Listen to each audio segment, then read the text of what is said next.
This is park loitering, disguised as recreation. How do others in the park view these men and women who spend their day playing? That's the point. What are we getting people to think about those we support? Here's 3 letters you may not be familiar with. If you're not, please learn them. If somebody says, well, what is PWW? It stands for Programs Without Walls. It's a national term, Programs Without Walls. So when we say non-facility-based supports, it's a PWW. When site-based service transition to PWWs, creative, focused, and determined effort must be made to address the following. How do staff meet the toileting needs of participants of the opposite sex who are incontinent? That's a difficult one. Of a participant who is incontinent. Find shelter in inclement weather. Provide protective oversight to a participant prone to running into traffic. Provide medical support to individuals who have frequent seizures, falls, and SIB. Address environmental issues such as noise, light, so forth. Failing to do so will place individuals in harm's way. What do you think of this one? There is this very large mall directly across the street from West Side Regional Center, right? And every day, because I worked at West Side for years doing this kind of stuff, and we'd go to lunch, and I'd go to the mall, and inevitably, you got one of these day programs taking 6 or 7 people to the mall, and here they come with their brown paper bags because they don't have any money, taking up the chairs in the middle of the food court. If anyone else would do that, security would come and say, out. You can't be taking up all these chairs and not buying lunch and just coming with your brown paper bag. But that's what we see. Oh, and I have no problem, because we can translate everything. I have no problem with the people we support going to the mall during the day. I have a problem with what they do there. Could they form an alliance with a local church who has shopping programs for some of their elderly parishioners? And many of these churches do. And you get the shopping list, like for the holidays, and they give you the money and you go buy these things, just like you have grocery store shopping people, you do that. That would make sense. Now I'm going to the mall because I'm volunteering to do this shopping for these elderly people or people with a disability who are parishioners at this church, rather than just taking a group of people to the mall and loiter the mall, if you will. The busy person, for them, travel has purpose. It's important. And for the person how can I best say this? Their purpose has a mission. It's not the travel in and of itself, unless perhaps you're on vacation. You're going from point A to point B for a reason. The person of purpose is engaged, active, and focused on the outcome. The expenditure of their effort achieves a valued outcome. So it's not just moving around the community. Why are you going from point A to point B? And here are a list of words that become really important as we transition. Valued roles. Quality of life. By the way, you got to give people a label, don't you? I mean, we all have labels? No, you do. I mean, I have many roles in my life. You have many roles in your life. We move in and out of our roles freely without permission, right? I'm a patient. Anybody in here a patient? You're not? You don't have a doctor? You have a dentist? Are you serious? Yeah, well, you do. Okay, well, aren't you a patient? Yes. Oh, you're telling me no. I don't know what you're thinking. Okay. Yeah. So anyways, anybody in here a client? Anybody have an attorney or an accountant? Okay. Some of you may be voters. Some of you may be next door neighbors. We have many roles in our life, and we move in and out of them freely without permission. I'm a musician. I'm a gardener. I'm a parent. My best role. Grandparent. That's my best role. My point is, what is the role? What is the role of the people we support? And you want to use the right term. They're either going to be an employee or they're going to be a volunteer. That is their role. Give it a label. They're not a day program participant. They're not a client. They're not a consumer. When I go to a home, I visit the residents of the home. They are a resident of the home. Get the right label on these people, and it would be the label that you would use to describe yourself in that role. And you hear the word consumer. If they're really a consumer, where's the return window? Yeah, let them just say, I don't want that service. I want this service over here. Right. Quality of life, normative lifestyles, equality, self-determination, self-advocacy, relationships, preferred futures, active participation, individual rights. All those are important. Work. I'm getting close to starting my presentation here, by the way.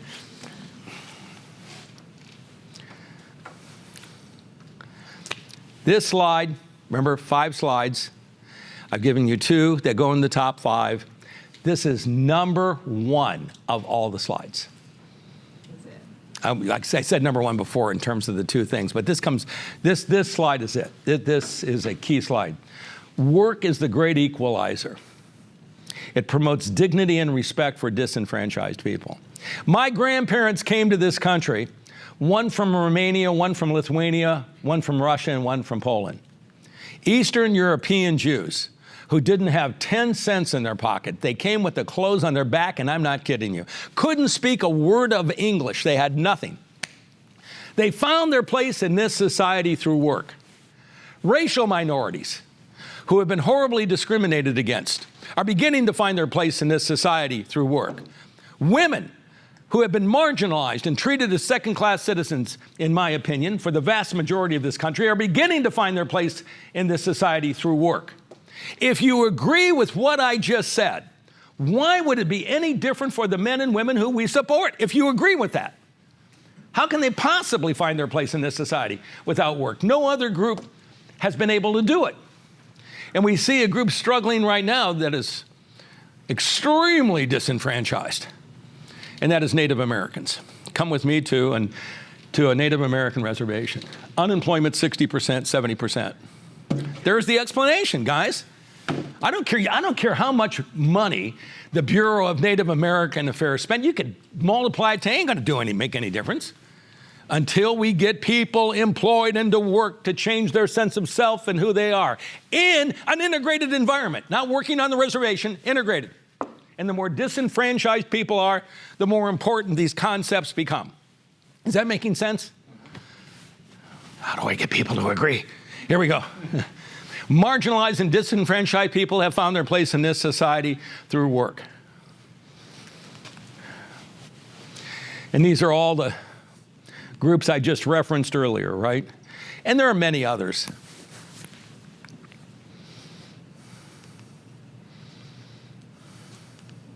Why would the path to equality be any different for people with disabilities? Theodore Roosevelt said, "Far and away the best prize that life offers is the chance to work hard at work worth doing." Boy, do I agree with that one. Employment is far more than just earning money. No doubt. It's an opportunity for people with disabilities to join the rest of us. An activity that facilitates social connections and acceptance. I look at the relationships that I have. The vast majority of all my relationships have emanated from work. I mean, I do this call list. I start on December 20 every year. I've been doing this for years, where I call people who I don't connect with during the course of the year. And I look at that call list, and almost, I would say 95% of everybody on my call list is someone who I've developed a relationship through work. I have a few relationships that were folks that were in my fraternity in college, but that's it. Everything else is work. And by the way, I have, I don't know, a couple hundred relationships. You want to know how many friendships I have? 2. We're not there to give people friends, folks. That's not our job. We're there to promote relationships. A friendship is something that is made, it's a decision between 2 people. We can't do that. That's between them. We have to promote these relationships. See, that's what employment does. Repeated interactions with the same people over and over again. Relationships. For most of the people we support, when they pass away, the only people at their funeral will be people paid by the state of California to show up. Unless they're fortunate enough to have not outlived their family. Who's coming to their funeral? Nobody. Why? Because they don't have any relationships. Why don't they have relationships? It's not their disability. It's because they haven't formed them. Why haven't they formed them? Because you have to have repeated relationships. It's the relationships that you have maintained with the folks you went to high school with. Relationships from your last job. Relationships with the people who you attend religious services with, people in your bowling league, people who you attend the PTA for your kids. It's the relationships that some of you have maintained when you served time in prison for your white-collar crime. You remember that, don't you? Yeah. Martha Stewart, she didn't like that. Anyways, social connection. Cheers. You got it? Got it? No. Cheers. Somebody give it. Cheers. Yeah, keep going. Around the bar. And yeah, keep going. Know each other. Where everybody knows your name. Where everybody knows your name. There you go. Yeah. And why does everybody know your name? Because it's repeated interactions with a heterogeneous group, not homogeneous. You have the guy who's an attorney and well-educated. You have the person who's sort of an alkie. You have the woman that's sort of a sleaze. I mean, you got all these people. But they all have a relationship because through repeated interaction. That's what employment's about. That's the inclusive aspect of it. But you got to have staff who have the skill set to make that happen. A stage where one can proclaim, I am somebody. That's a powerful word. Reverend Jesse Jackson founded the Rainbow Coalition, a couple other organizations, and I remember way back when, there was this thing where Jesse Jackson was at, what do they call that? Between the Lincoln Memorial and the Washington Monument, they have that big green area. Anybody know what I'm talking about? Okay, I know you're California, that's Washington, D.C., you've never been there. What is that called? I don't remember the name of it. I know what you're talking about. Okay, they have this huge area, okay, huge expanse. And coming up on television here was this thing of, I don't know, 100,000 people listening to Reverend Jackson. 98% of them were African Americans. And here is Dr. Jackson. I am somebody. Then in unison, 100,000 people back. I'm not making this up. You can get it on YouTube. I am somebody. They keep chanting back and forth. Now, Dr. Jackson is not here today to refute or agree with what I'm about to say. But I believe if he were here, he would agree with what I'm about to say. What he was suggesting is you don't want to be around people who can't say they are somebody. They're dangerous. People who don't have valued relationships in their life, who don't have an opportunity to give and do for others, who don't have things of meaning and value in their life. What do they have to lose when they behave in socially unacceptable ways? What do the people who we support have to lose when they behave in socially unacceptable ways? Since they have nothing to lose, we come up with some cockamamie behavior program and withhold a reinforcer. Why do you think we do these things? Because they have no damn life. It's not complicated. It's true. I want people to almost live in fear. I want them to have so many things of meaning and value in their life that they are constantly thinking, I better not do that or I am going to lose it. Isn't that how you're thinking? You don't want to lose your job. You don't want to lose your home. What do they have to lose? An activity that fulfills social expectations. Of course, being employed fulfills social expectations. That's what we expect people to do. Okay, 3 categories of work. We're getting there, just hang with me. If you got socks, bend down and grab them, guys. 3 categories of work. Number 1, employment. What makes something employment is it is remunerated. You get money for it. If it's not remunerated, it's not employment. Second category of work, volunteering. If you're remunerated for it, it's not volunteering, it's employment if they pay you for it. And I'm going to give all of these operational definitions here in a moment. Anybody want to guess what the third category of work is? It may be hard for you to do because I haven't defined what work is yet, okay? These are just categories of it without a definition. Home chores. So we have work that we do for our own good. I prepare my meals, clean my house, pump the gas in my car, pay my bills, So I am doing this for me. 3 categories of work.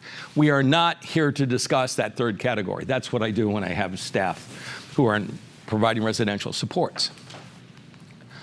Remember, work, there it is. Finally, ladies, we are there. Work is the expenditure of meaningful effort. So here's the definition. I'm going to say it 3 times because this is so important. And this is where I couldn't get much agreement yesterday from attendees. If the person you had doing it wasn't doing it, you'd have to hire somebody to do it.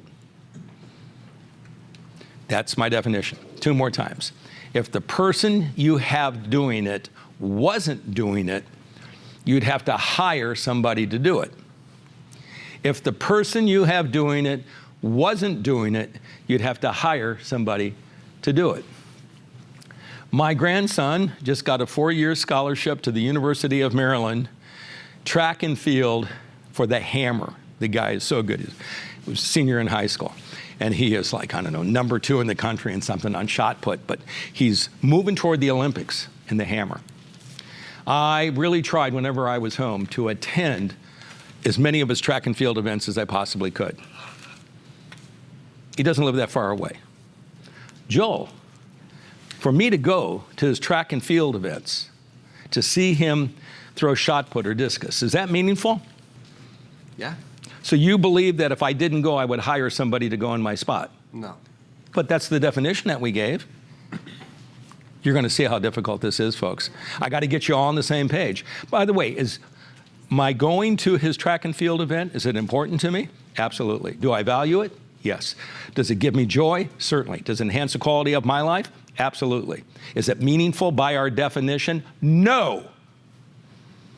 Not by that definition. You don't have to like my definition. Now, Jamie here is a religious person. She goes to religious services a lot. She probably attends church. Jamie, Yes. you going to your house of worship, is that meaningful? Yes.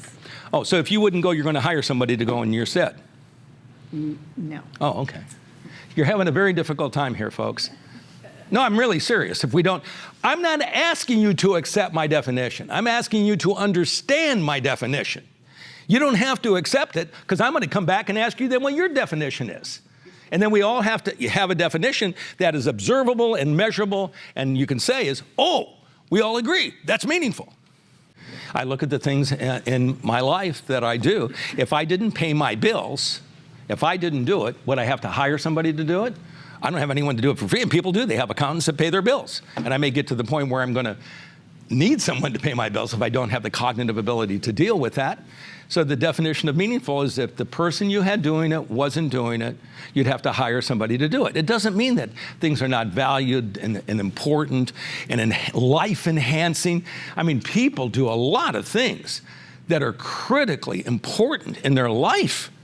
I mean, sitting down, if you're a parent, and reading your 2-year-old a nighttime story may be very important to you, and you'd feel a sense of loss if you didn't have the opportunity to rock your 2-year-old to sleep. But it's meaningless by that definition.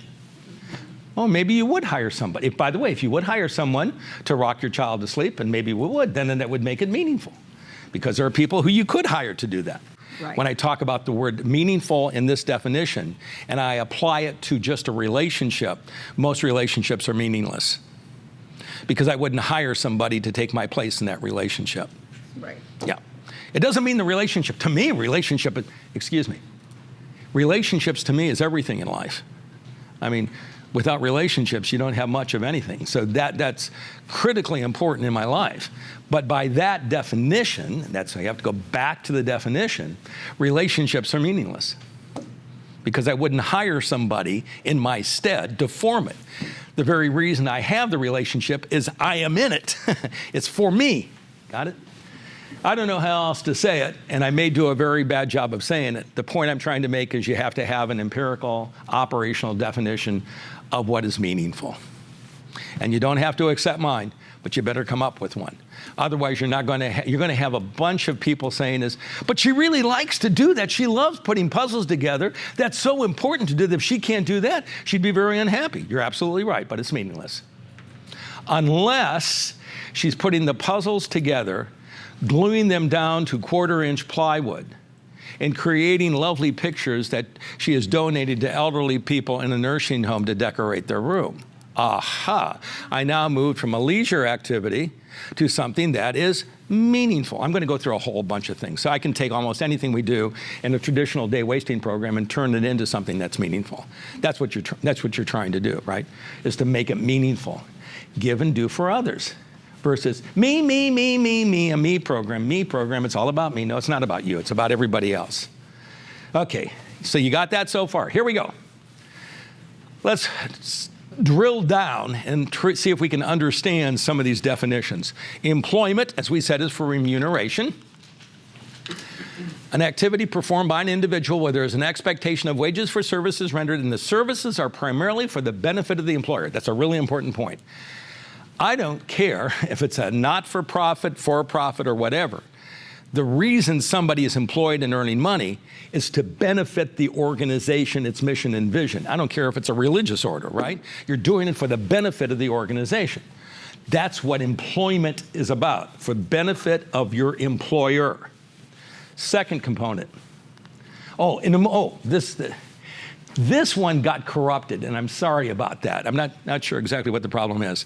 There are many motivating influences with regard to employment. And here's the challenge. You know what your motivating influences are. What are yours? If you're not employed, there's a stigma associated with it. You heard this old saw about some guy, he lost his job and he won't tell his wife or his kids? He leaves the house every day as if he has a job, but he's going out to find one because he feels it's so stigmatizing, he doesn't want his friends or anyone to know. Loss of employment can lead you to a life of poverty. You can lose your home. You have no place to stay. You can't eat. The loss of employment can result in you becoming dependent on other people when you don't want to be dependent upon them. We have this whole list. You understand it. We want to try to avoid it. Does this make any sense for most of the people who we support? It makes no sense. We have a huge number of people that don't even understand what money is. There's a huge number of people of normal intelligence who don't understand what money is, okay? I'm serious. So, dependence upon others. Inability to acquire discretionary goods and items. You lose that. There are things you want to do. You know, you like going to concerts, but you can't go to concerts if you're not employed. You won't have the money to buy the tickets. And again, this got corrupted for whatever reason. What role do these consequences play in the lives of the people we support? Very little for most of them. For some of them who have, a pretty good level of intellect, they may really understand this and they want to, be able to earn money so they can have these things. But for so many people, it's not a motivating factor. If you're motivated to volunteer, almost, you look at any kind of volunteering, whether I'm working in a food pantry, the Red Cross, I don't care what in the world is, I understand that the effort that I'm expending has this positive consequence of impacting the lives of other people. Is that a fair statement to make? Do you realize how obtuse that is? What an abstraction that is? How can most people with an intellectual disability understand the relationship between the expenditure of effort volunteering and how that's going to impact somebody's life? That's a difficult concept to get. Okay, so now we have two issues. I don't understand how my expenditure of meaningful effort is impacting the quality of life of people who are not as fortunate as I am. In other words, I'm now volunteering at the food pantry, putting various vegetables in plastic bags, but I really don't understand how that's going to help people who are food insecure. You understand it, and I understand it.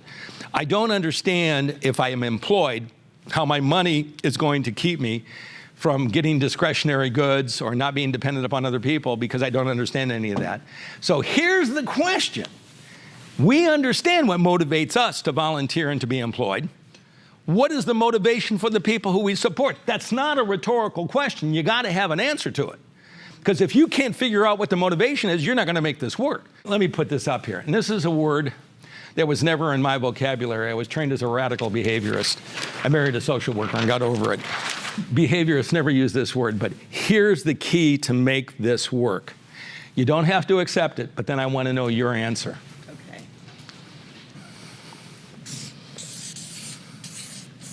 You will never see this in an ABA plan. Never. Behaviorists do not use that word. In one of my books, I've devoted nearly an entire chapter to that word and empiricized it to get behaviorists to believe that that really exists. This is what I believe. I can't prove it, but I believe it.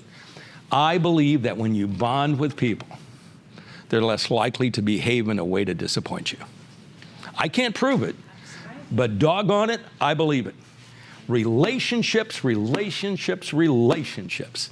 And if you got that relationship with that person, they'll put their back into it. They'll make it work because they don't want to do anything to disappoint you. They don't have to understand money. I do a lot of parent effectiveness training. The parents that are effective are parents who use bonding and have bonded with their kids. Any parent, in my opinion, that tries to raise their child through consequation, you're going to lose your child by the time they're 12. And the laws of this state empower parents to use consequation to raise their child. If I see you do this again, you're going to get it. Guess what? He'll do it again, and he don't give a damn. But when you bond with your kids, they will never want to do anything to disappoint you, even though they may never know what you did. That's your key. Now, if we hire staff who can't even bond with their own children, how in the world are they supposed to bond with this guy with autism who's 27 years old and spits in the staff's face? And if you can't bond, I don't know how you're going to make this happen. I'm serious because I see it. I mean, how do you get them to sit there and do these things and to work hard and put their back into it? Volunteering, definition. An activity done on a personal basis to enable growth and skills development, improve social interactions and development of self by contributing to society, got that? Contributing to society through volunteerism and or increased community interaction and participation in civic events. While there is value in this activity, it is not typically recognized through financial remuneration. And in my opinion, if it is, it's not volunteering, it's employment. And got a couple of articles for you we're going to look at. I just find these interesting. Come out of newspapers, and the article itself is not intended to be readable. I could go up there and read it. So I pulled this out. This is word for word. Atlanta.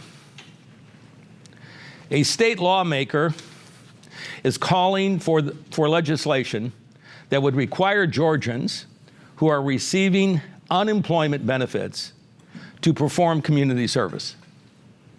State Senator John Albers of Roswell wants those on unemployment to volunteer at least 24 hours a week at charities. The bill is called, the Dignity for the Unemployed Act. If you, quote, if you don't work, then benefits would stop. Hey, you may be angry with me. I love it. I love it. You better hope I never become king.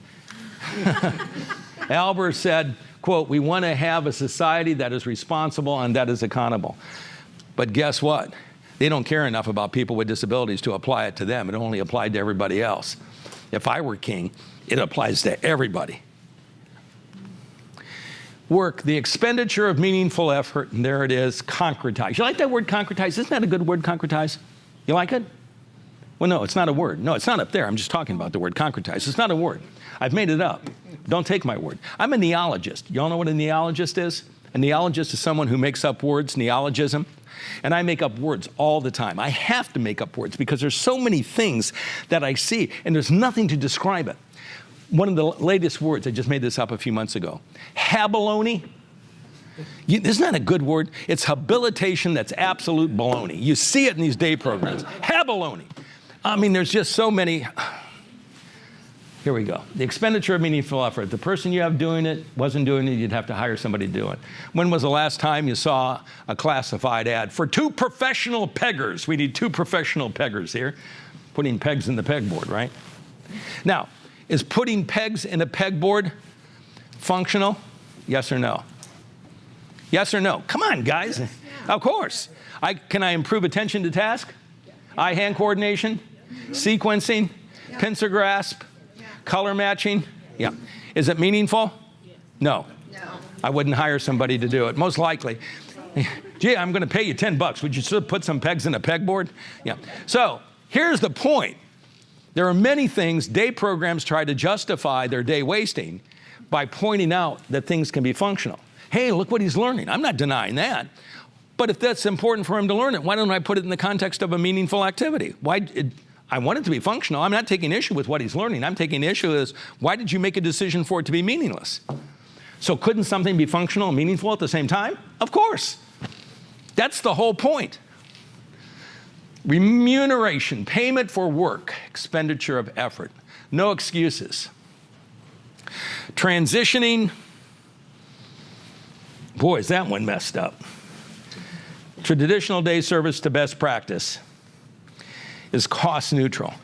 And I'm going to eliminate that because, quite honestly, I've come to the conclusion it's not cost neutral. It's going to cost us more to transition. But it is rewarding for staff. It's consistent with regulations. It's life enhancing. No doubt about that. To cement the foundation for day program transition, the mantra must be work. You see this? If I handed it to you, you can feel it. You can put it to your lips. You know what it is. It's a cup. It's not abstract. It's not philosophical. You can't see work. Work is obtuse. It's a very difficult concept for many of the people who we support to understand what is work. It's not like the cup. Thus, when you make a decision to transition, you've got to use the word work with almost every breath. You're working really hard. You're such a good worker. Are you going to work today? How did you do at work today? Work, work, work, work, work. You say it over and over again. Unlike some of these parents who say, honey, are you going to school today? And they're going to their day program. They call it school. How was your program today? Program computers, not human beings. Programming is something the communist Chinese do to the common people. We're not there to program people. We're there to give them a life, for Pete's sake. Program computers. Are you ready to work? Did you have a good day at work? You are a good worker. So everybody got the concept? Work, work, work, work. Use the word over and over again. We are willing to turn a blind eye to the worthlessness of traditional day programs in order to maintain harmony among surveyors, clinicians, administrators, supervisors, direct support professionals, and families. Don't rock the boat. Now, what makes this so difficult? Could a regional center say, there's 21 of them, any of them, could they say, effective January 1, we expect all provider agencies to meet the legislation that we have set out. We expect them to fully meet all the final rule. We expect them to meet Olmstead. And if you don't, we're going to put you on probation. We'll give you 1 year, and then we will no longer fund you. Could a regional center say that? Absolutely. But they can't. They can, but they can't. Every regional center has a board. The executive director of every regional center reports to who? The board. What is the board comprised of? Families. If you rock the boat, you're going to sink the damn ship. You think an executive director of a regional center is going to take a position to put their job in jeopardy? Of course not. It's structured in such a way that you got to have harmony. You got to make everybody happy. And if a regional center took that position, would DDS support the regional center? No way. No way. So you understand, because DDS is political. The person got there, Nancy Bargman, by appointment of the governor. Hey, guys, come on. It's a political-based system that makes doing the right thing not impossible, but very difficult. I'm just saying it like it is, okay? I'm taking the rock and rolling it over. I don't know how else to say it. I guess because I'm 78, I can say these things, right? And the worst thing is you don't ask me back. I want to come back, but that's the worst thing that could happen. I guess I could get sued for defamation too, but I got insurance. Let's open our eyes. The point I'm trying to make is we're trying to create this degree of harmony. We don't want to rock the boat too hard. People get upset. It's going to affect people's jobs. Let's just keep doing what we're doing. A value basis for work, and this is sort of repeat, and it's worthy of repeating. Work leads to self-determination. Work is the great equalizer to promote equality. Work enhances self-worth. That's pretty good. It allows one to say, I am somebody. Work emphasizes ability, what an individual can do. Work is liberating. It frees the individual from a life of dependence. And here is a key point. Competence is not a prerequisite for work. You breathe, you work. That's it. Here's another article that is, and you really can't read that, so I'm going to read this to you. It says, it's from USA Today, new welfare rules designed to reduce roles. What qualifies as work? The following activities would be counted as allowable work under the new welfare regulations announced Wednesday. Unsubsidized employment. Well, unsubsidized employment means you're working for an employer who is not getting any kind of tax subsidy or tax break for your employment. Most people work in unsubsidized employment. You work at McDonald's, it's unsubsidized. Subsidized private or public employment. That means you're employed, but your employer is getting some kind of federal or state subsidy to employ you. But that still qualifies as work, so we're okay here, okay? Unpaid work experience. You're in an internship or practicum kind of program, but you're not getting paid. That qualifies as work. On-the-job training qualifies as work. Job search, searching for a job. Job readiness, but look at this, in parentheses, 6 weeks per year, that's it. I go into a traditional day program, and there's this guy sitting there. Hi, my name is Tom. What's your name? William. Hey, William. How old are you? 27. I'm 78. Hey, William. Are you employed? Oh, you're not. Have you ever had a job? You haven't. Oh, you're looking for a job. Well, William, how long have you been looking for a job? 4 years. Well, why aren't you employed? Oh, you haven't found what you want yet. You think I'm kidding? Yeah. Are you blaming him? It's the agency where he works. He hasn't found what he works yet. What he wants. Boy, wait till you hear what I have to say about that when I get there. We've created this thing. Most of us in this room would take any doggone job you could get in order to keep yourself from having to live on the street and not have food. And you wouldn't come back and say, well, I really don't. How many of us have had a job that you didn't like, right? Every one of us in the room probably had a job. I don't even want to get up in the morning. You know, I know I'm not a religious person, but maybe I'll have a heart attack. A heart attack would be good. If I go to a heart attack, I go to the hospital. I don't have to go to work. I hate my supervisor. It's a terrible thing. And perhaps it's because I'm not a religious person. My wish doesn't come true. I don't have a heart attack. So I get in the car and I drive to work. And on the way to the work, I offer another prayer. Maybe I'm going to be T-boned at the next intersection by a semi-truck, and maybe 2 months at a rehab center. Then I don't have to go to work. I wasn't hit by the semi-truck. I have to go to work. How many of us have experienced having to be employed someplace that you really don't want to be and you hate it? Every one of us in this room, and if you're so young and it hasn't happened yet, I promise it will. And guess what? Because you didn't like it, most of us won't get up in the morning and say, I'm just going to stay unemployed. You go there and you face the damn music. Who are these people we support? Why shouldn't they have to face the music? What do you mean you don't like it? I'm sorry. Part of being an adult. Let's take a look at this. Community service, that's good. So volunteering qualifies as work. If you volunteer, you still get to stay on welfare. I'll take that.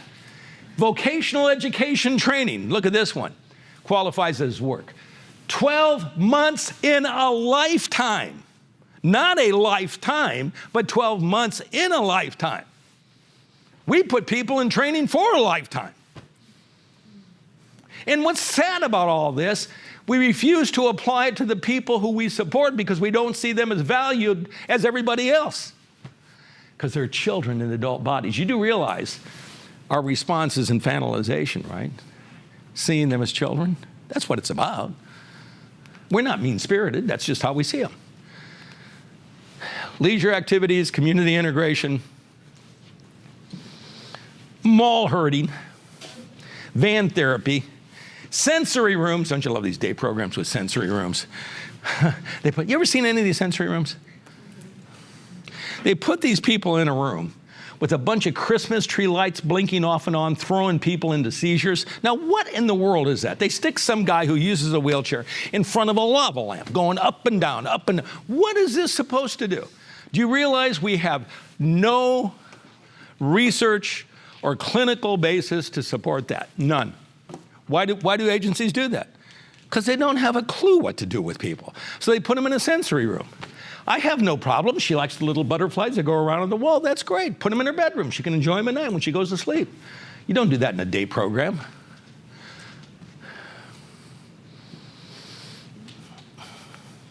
No longer qualify as work.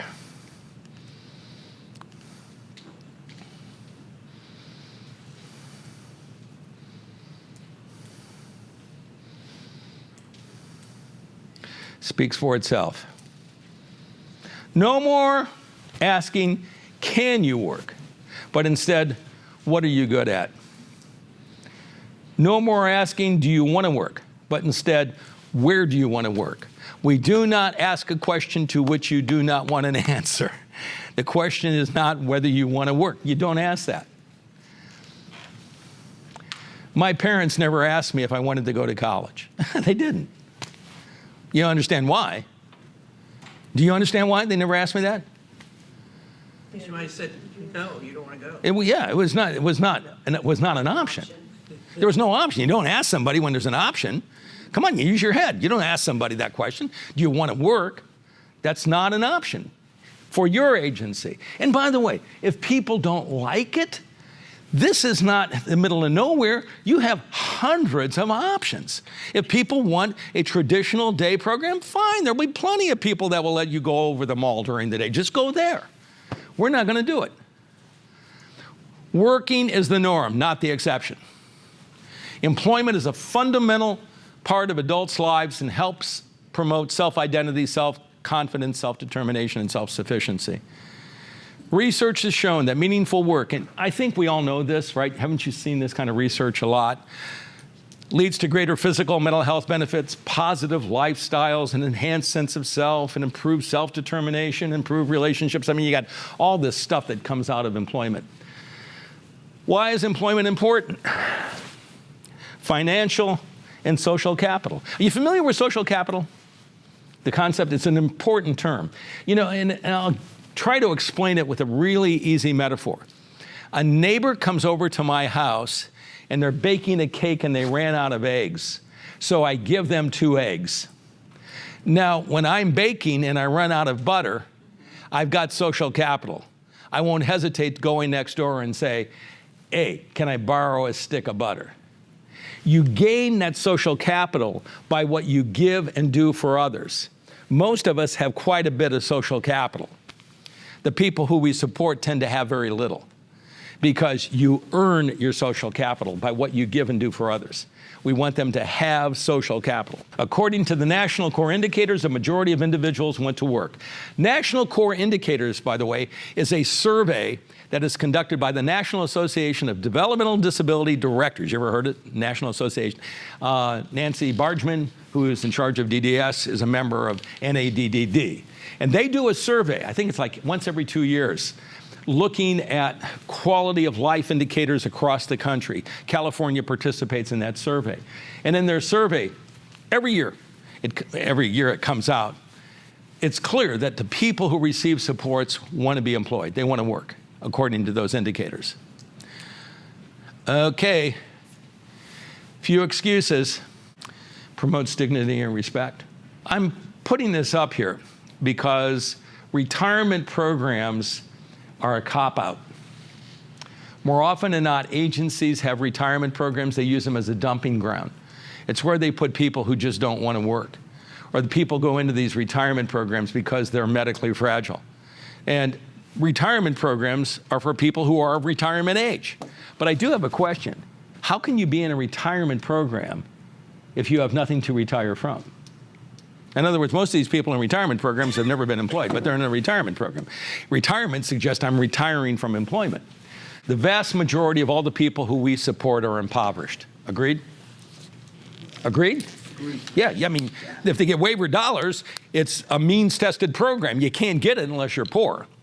So they're poor. Most people who are poor are not in a position to retire at the age of 62. You can go to Walmart and look at the parking lot, and there's some guy out there who's 85 pushing carts back into the store because he can't live on a Social Security. So he's working 20 hours a week. He's 85. Do you think he wants to be out on that parking lot when it's 109? No. He's doing what he has to do. But I'm being really generous here. I'm saying the folks we support, if they want to go into a retirement program at 62, that's fine. And then the requirement for meaningful is totally waived. Do you follow that? It is waived. So if you want to play bingo, play bingo. You know, if you want to put together a jigsaw puzzle, put together a jigsaw puzzle. So I think I'm being really generous when I say age 62. Placing individuals in their 50s in a retirement program who are neither interested or willing to work is a cop-out, in my opinion.